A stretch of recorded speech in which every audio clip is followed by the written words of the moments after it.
আলাইকুম। উত্তর শিরীপাশা ব্যাপারীপাড়া জামে মসজিদের উদ্যোগে ষষ্ঠ বার্ষিকী ওয়াজ মাহফিল।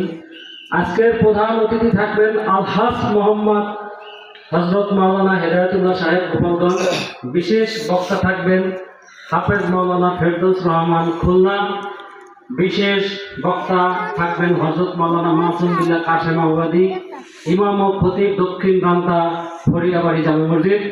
আরও বিশেষ বক্তা হিসেবে থাকবেন মৌলভী মোহাম্মদ ওবায়দুল্লাহ সাহেব, ইমাম ও খতিব উত্তর শিরীপাশা ব্যাপারীপাড়া জামে মসজিদ। উক্ত ওয়াজ মাহফিলের সভাপতিত্ব করবেন মোহাম্মদ বাদল ব্যাপারী, সভাপতি উত্তর শিরীপাশা ব্যাপারীপাড়া জামে মসজিদ। সার্বিক পরিচালনায় যুব সমাজ। ডেকোরেশন ব্যবস্থাপনায় ইটালি প্রবাসী মাইনুদ্দিন আগুন লিমন।